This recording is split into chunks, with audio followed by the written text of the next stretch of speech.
Cut.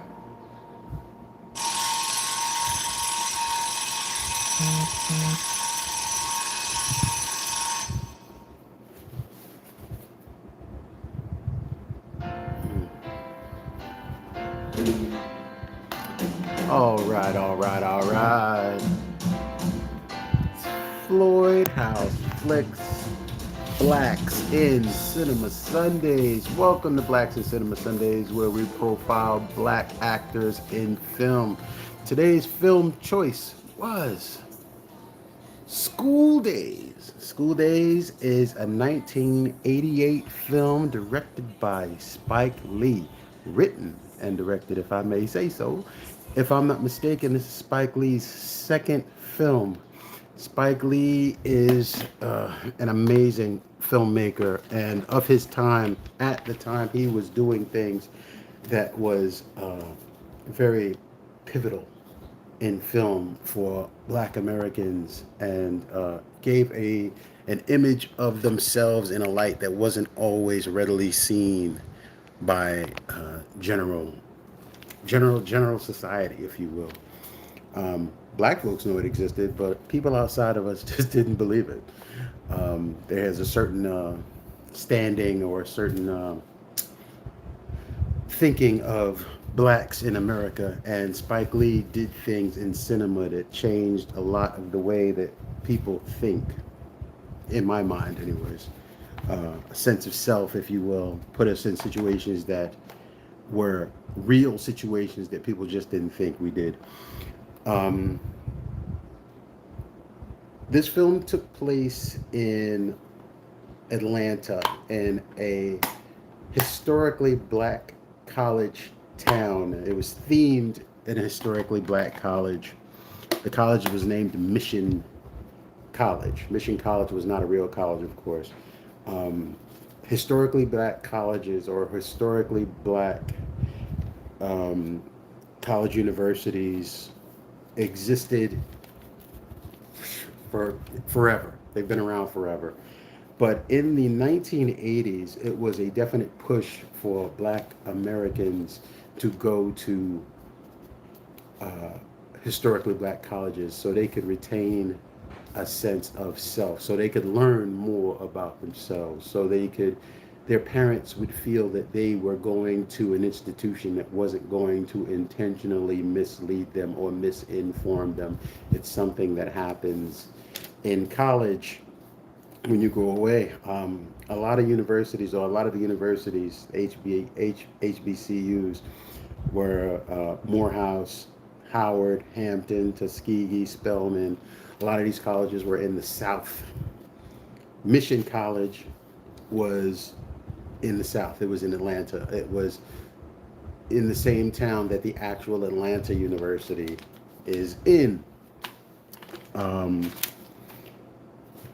I'm gonna read a quick plot line for the film.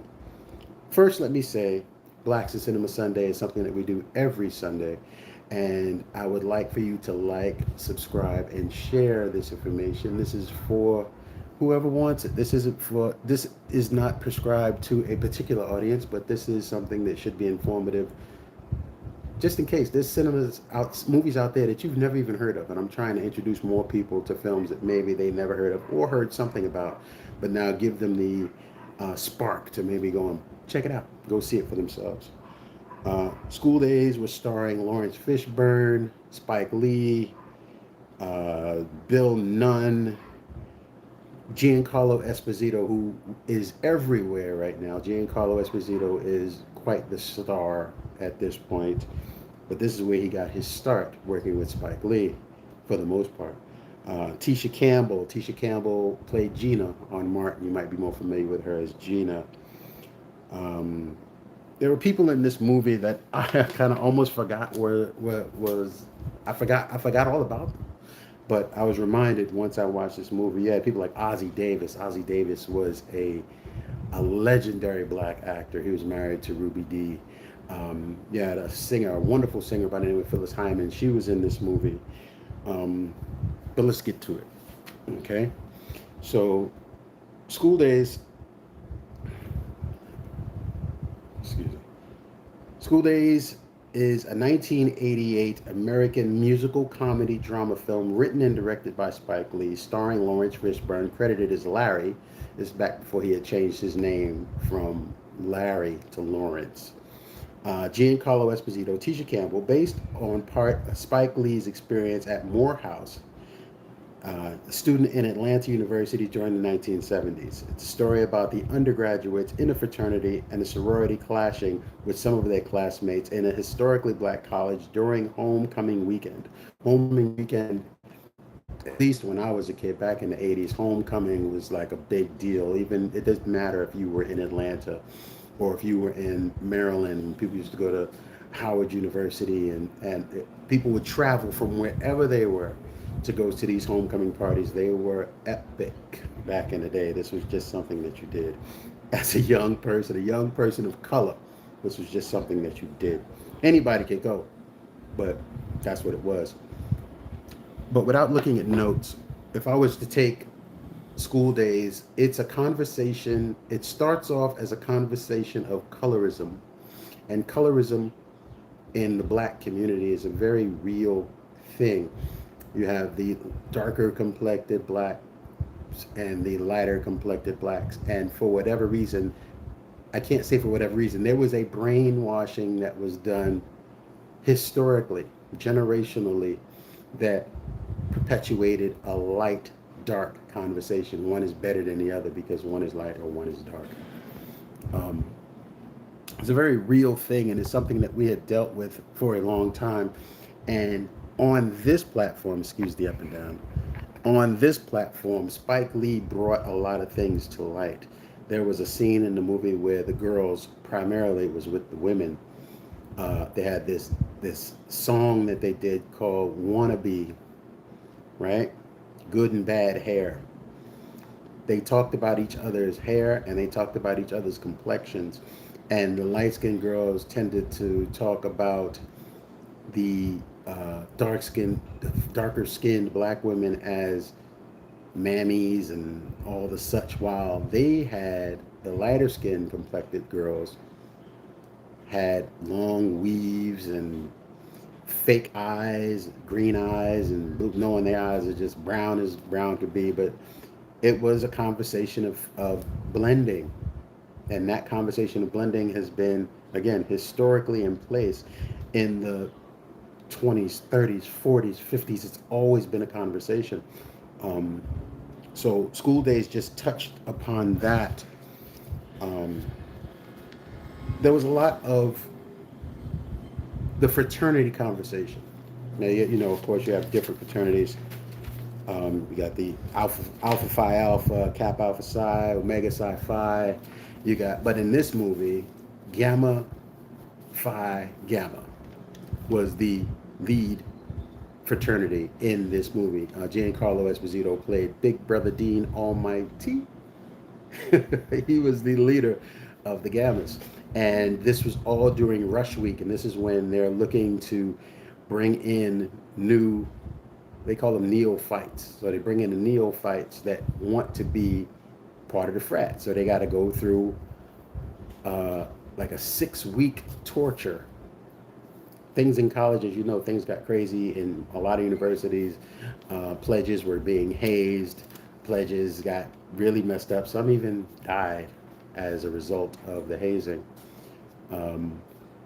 Nothing like that is tragic in this movie. They did it seriously, but at the same time, they had to keep it light. But it was no joke. So during Hell Week, which is like the final week of pledging, they have to go through all sorts of stuff. It's just something else. But it's a real thing in black universities. Fraternities are a real thing. They're just as real in white universities as well. But in black universities, it really connected people to a brothership or a sistership in the sorority sense. It brought a lot of things to a lot of people, just in terms of being able to network, being able to find jobs, being just it was a whole lot to it in terms of relationships outside of college. And this was a big deal in the 80s, and I'm sure it's a big deal even today, but Spike Lee brought a lot of that to light. Lawrence Fishburne played a character named Dap. Dap wasn't part of any fraternity. In fact, he was quite opposed to the fraternities. Dap thought once people joined fraternities or sororities, they lost their sense of self and they became brainwashed into a situation that led them to believe that the world is different than it actually is for African Americans. Um, the university itself, this was the university. This was back in the time during apartheid, and during apartheid, you had people that would uh, divest into things or away from things that were perpetual in apartheid. These are things that it's a heavy conversation just because it was such a political environment back in the 80s for people to try to get themselves right mentally and get themselves right spiritually. They would find themselves in conversations about what's black, what black is, what represented black. And this is more or less what it was for Dap, the Lawrence Fishburne, or the Larry Fishburne character. Dap leads an anti-apartheid demonstration demanding that the school divest from South Africa. People were acting like apartheid was not happening. People were acting as if the murders and everything that was going on in South Africa wasn't happening. So that's when things like USA for Africa and Sun City and all these things started to pop up out of nowhere. This is during that time in the early mid 80s. This is around when all of that stuff started happening. So again, they wanted DAP wanted the school to pull out of anything that was supporting or show absolute stand away from anything having to do with the support of South Africa or the people that were in charge of South Africa at the time. They're always wanting Africa to win, but the people that were running South Africa, the non-blacks that were running South Africa, were running it in a terrible way. People of color, black people were dying in South Africa. So again, let's pull away from that and just say uh, Giancarlo Esposito's character, his name was Julian. Again, he was the head of the Gammas. He and Dap just didn't get along, so they bumped heads all the time. And of course, there has to be that. But Dap's younger cousin, his name was Darrell. They called him Half Pint, played by Spike Lee. He wanted to be a Gamma. He did everything he could possibly do to be part of that Gamma situation. And that's what it was like in that environment. People felt whole or felt brand new. If they were kind of outcasts and they want to be part of something, they went to these fraternities and they became part of that fraternity and took on a whole new existence for them. Um, Jane Toussaint. Jane Toussaint. She was played by Tisha Campbell. Jane Toussaint played Julian's girlfriend. She was very, very connected to Julian. She did any and everything that he wanted. They were part of a group called the Gamma Girls, I believe they were called. A bunch of young, pretty, light skinned, long weaves, blue eyes. They were the ones that were going up against the other girls who weren't the dark skinned girls. They weren't necessarily in a fraternity or sorority, rather. They were just dark skinned girls just doing their thing. But these girls that were the sister group to the Gammas, they just bumped heads. Dap's girlfriend Rachel, really dark skinned woman. She said Dap got with her. She and Dap got into a back and forth, and she said Dap got with her because she was the darkest girl on campus, which is a heavy thing to say to someone. But at the same time, when young people are finding themselves in a new environment and they want to establish themselves as an individual character and a different, they want to make a difference. Sometimes they get a little overzealous, so sometimes they do the most, and Dap might have been doing the most. When I say do the most, I mean doing too much. And sometimes they have to go on the spectrum. They go from 0 to 60. and they're doing 60, or I'll say 0 to 100, and they're doing 100 all the way through. So for him to be so pro-black and try to find the darkest girl on the campus to date, not to say that that's what he did, but that's what she insinuated. In fact, she didn't insinuate it, she said it. That was Rachel. Um, but for me, what struck me the most about this movie was indeed the colorism. And there weren't a lot of interactions between Caucasian people and the black people on the campus. There wasn't a lot of interaction. All the colorism took place between the black people. It's something to witness, to see us damage us with damage that was given to us generationally. Um, as you might be able to tell, I'm having a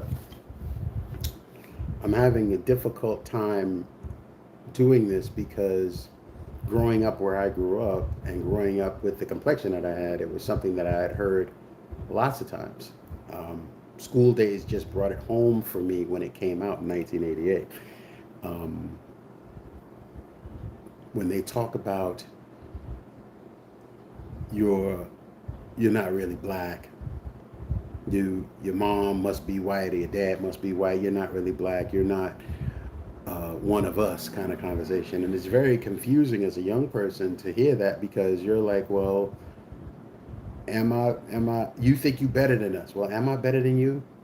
You must think that I'm better than you. And it creates a whole fuss because of a simple thing as brainwashed colorism. It's something that a lot of people to this day still deal with.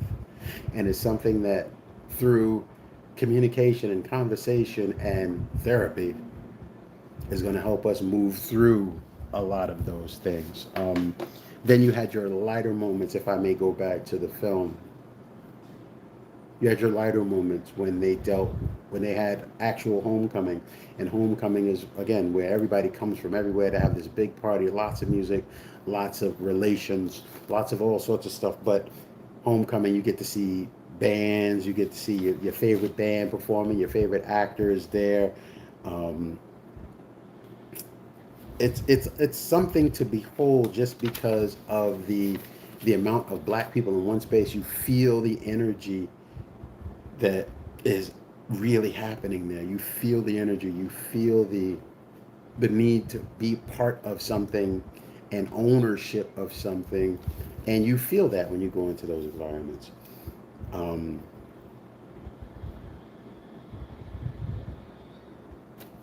there was a big song back in the 80s. It was called Doing the Butt. Doing the Butt was by a group, it's a DC go-go group called Experience Unlimited, but they called them EU. And doing the butt in the 80s was go-go music in the 80s was just a big deal. So when you had things like homecoming or you had any sort of event like that, it made its way up to New York where I'm from. It made its way up there eventually. But anytime you get go-go music, it just did something to you. It was like a certain energy behind the go-go music because it was all beats. It was all drums and sound. And it was so energetic. And at that point, that's when it brought people together. As you know, music does that. Music has a way of bringing people together. But this particular music brought people together in that particular time. Um, School Days, and it reinvigorated that conversation. In fact, I would say it initiated that conversation of that sort of energy at that time. Um, it took you away from the debate of conversation like who's better. It was always something underlying. But when I first saw Spike Lee's School Days, it really had an impact or an effect on me as a young black male that happened to have a lighter shade of skin. It brought something to me, and I when I was a little kid, I had a certain thinking about colorism, and I was part of it because of the people that were around me. As I'm younger and they're older than I am, I would hear them say all sorts of terrible things about each other, whether someone was too light or whether someone was too dark, or whether someone their lips was too big, or their nose was too big, their beautiful African features were too much for them, for their faces.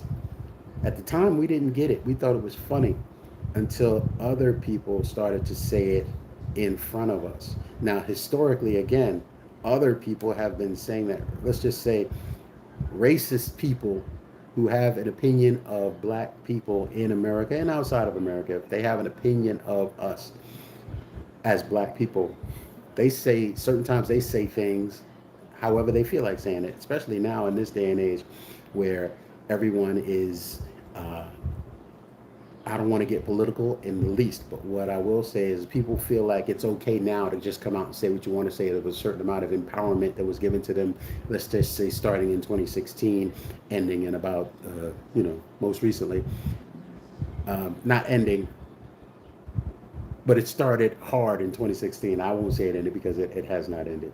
So let's just say that that's the case. And when I'm looking at this day and age when we should be able to just be fine with each other as individuals, black, white, otherwise. We should be okay with that. But what we're finding out is people are mad about color.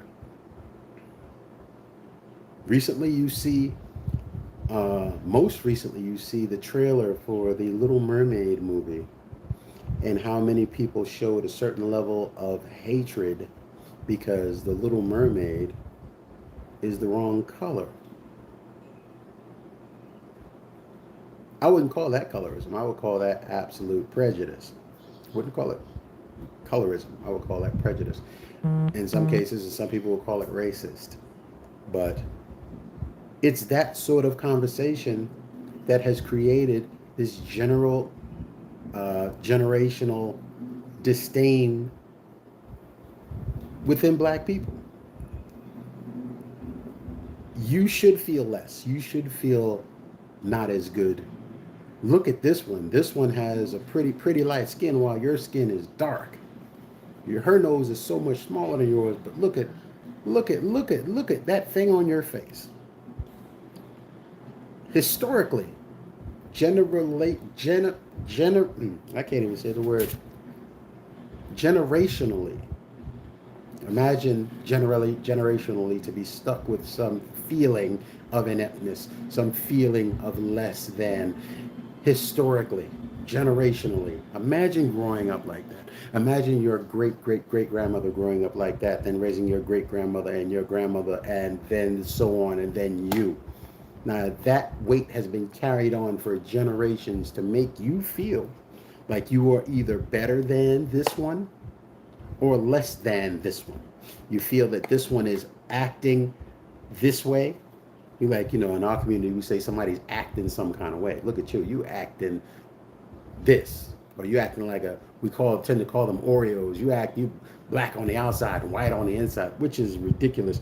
But when we say it, we understand what it means. That's what this movie talked about. This movie talked about you understanding who you are as a black person in America in a racist and prejudiced environment where you are not in the lead, so to speak. There was a scene in this movie where the guys go out, Dap and his friends, they go out to eat. And they're at a restaurant, they're eating, and of course there's some local residents up in the corner. One of the local residents happened to be Sam Jackson. This is before Sam Jackson became Samuel L. He was just Sam back in the day. He's in the restaurant with his friends, and they just as country as they want to be. And they start ragging on Dap and his friends. And they rag on Dap and his friends because Dap and his friends are all college students trying to motivate themselves and do better in their lives, while Sam Jackson and his friends are all local dudes. They just sit around and do what local dudes do. But they started giving them beef. Oh, you think you better than us? You think we just a bunch of bums? And no. And Dap is trying to reassure them without getting too mad that that's not what we're doing, and we are no better than you, and you are who we are. And the whole time it's going on deaf ears. Sam Jackson and his boys are not trying to hit. In fact, they trying to fight. So Dap gets his buddies together. They all get in the car and they leave. That's the sort of thing when you deal with classism, when you deal with colorism, and when you deal with all other sorts of isms that help to uh, reassert some sort of superiority. And as far as African Americans go, within each other, there does not need to be that sort of division. We do not need that sort of division. There needs to be a conversation that we are no different from each other. This light skin was not a gift.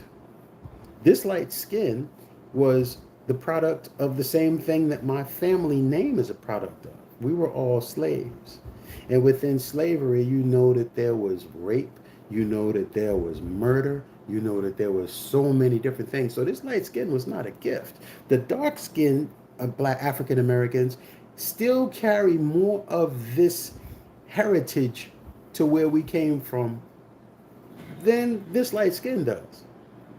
It doesn't mean that I am less black than them spiritually, less black than them culturally, because most of us in this country don't have a connection to our heritage or our culture.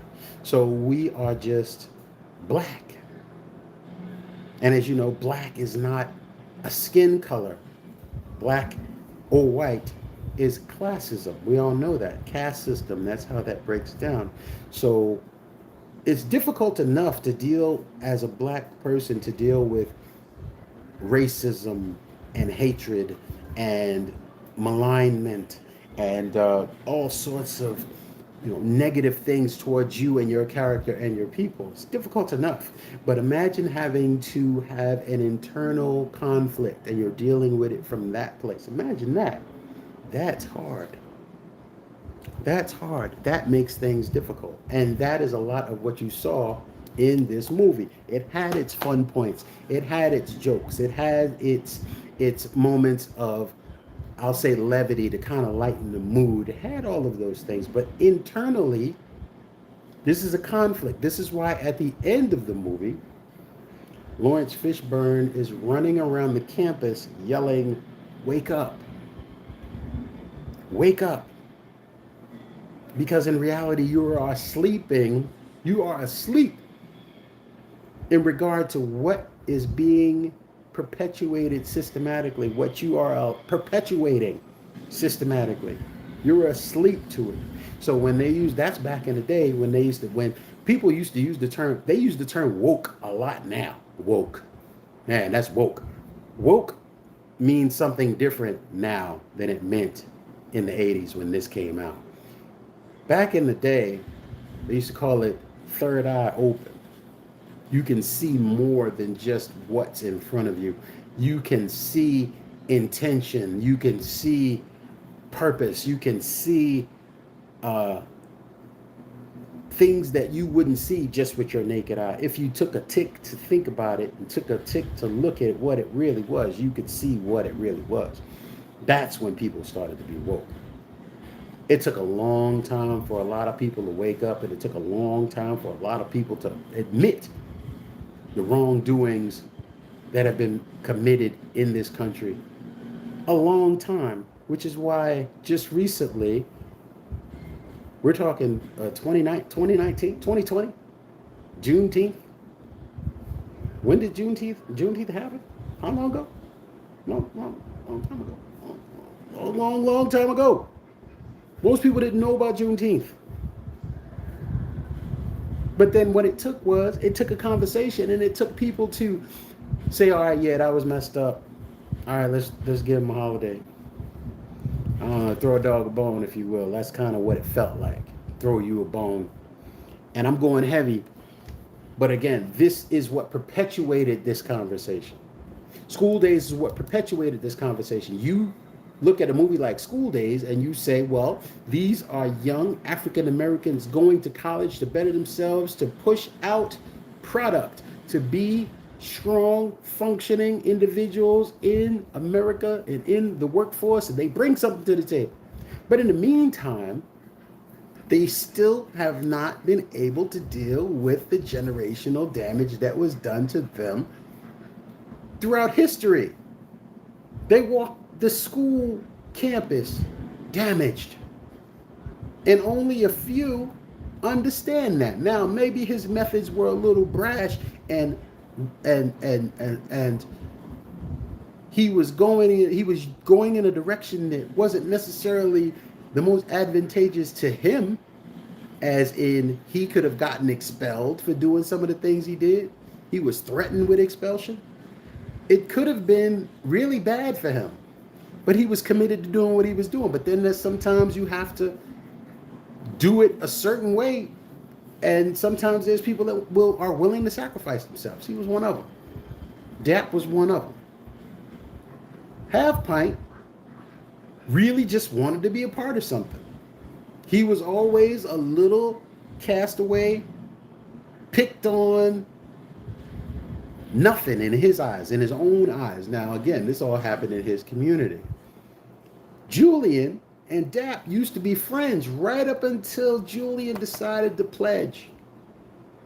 And Dap feels a certain kind of way toward Julian because he was his friend. And then he abandoned him to join this Greek fraternity.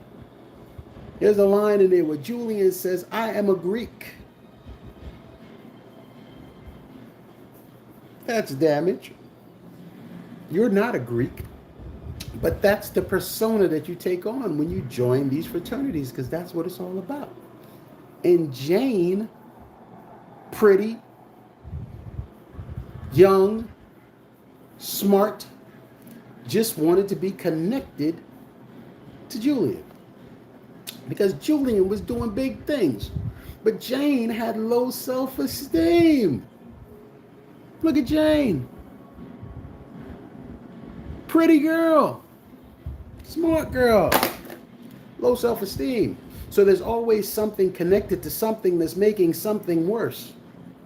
Without addressing it, you're always making a situation worse if you don't address it. If you don't address the damage. So in this movie is primarily about addressing the damage. Wake up.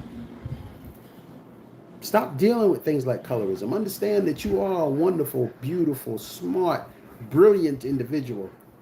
Don't worry about the classism. Don't worry about the colorism. Do you, and do the best you that you can do, because that's all we got. Be the best you that you can be.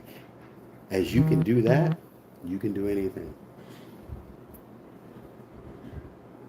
Again, School Daze, great movie. Touched on a lot of very sensitive issues, and it was sensitive for a lot of reasons. And that was just me talking about what I saw, talking about the emotion that was evoked from the film. To me, is what I got from it. And I can't say more. In fact, there's a quote on the back from Roger Ebert. This was a while ago, 1988. There was never a moment when it didn't absorb me. This movie. That's a quote from Roger Ebert. You will get pulled into this film. You will see things in this film that you probably never had any knowledge of if you've never even heard of the film. But if you've heard of the film and you've never seen School Daze, do yourself a favor. Check out School Daze. And look for the messages, because the messages are there. Once you find the messages, take those messages and turn them into a conversation, maybe with a counterpart, maybe with a friend, maybe with a someone that you know looks at life from a certain perspective, and ask them what they think about it. And then it generates a conversation. And once you get to that conversation, find out how people really are. Let people let you know who they really are. Let people talk to you about who they really are. And then you make your decisions on life after that. How about that? This has been FloydHouseFlix. Black in Cinema Sundays. I got too close. Do it again. This has been FloydHouseFlix. Blacks in Cinema Sunday. I'm going to wrap this up. Again, our film of the day was School Daze by Spike Lee, a 1988 film. And this one was It started off very heavy for me. I had to find my way through it because there was a lot of things in this conversation that I wanted to discuss, but I didn't want to go too heavy at first. But then it wound up going that way anyway. And that's the beauty of freedom and the beauty of being able to have a conversation. You'll find your way through it. You may have a rocky start, such is life. You may have a rocky start, but if you take your time, you'll walk through it and everything's going to be all right. This is a life lesson. Times start off bad, but they don't have to stay bad. It's all up to you. So again, FloydHouseFlix in the building. You know I'm going to be doing the physical media commute tomorrow, and that's tomorrow, Wednesday, and Friday. I did not mention I am almost to my goal of 100. I am ready to give away this gift pack. Please, 100 subscribers. Once I reach 100, then I will put together a package for a random person in my 100, and I will send that package to them. You should always be able to pay it forward, or you should always be able to be gracious and grateful and thank the people that help you. So, Floyd House Flicks in the building. Blacks in Cinema Sunday. We'll be back next Sunday with another movie. And we'll have this conversation again. We'll keep having these conversations. You guys are giving me wonderful feedback, and I appreciate it. So, Blacks in Cinema Sunday, thank you so much for coming in. This has been Floyd House Flicks. Love yourself, and it makes it easier for you to love others. All right? Start off strong. Floyd House Flicks in the building. Much love. Respect.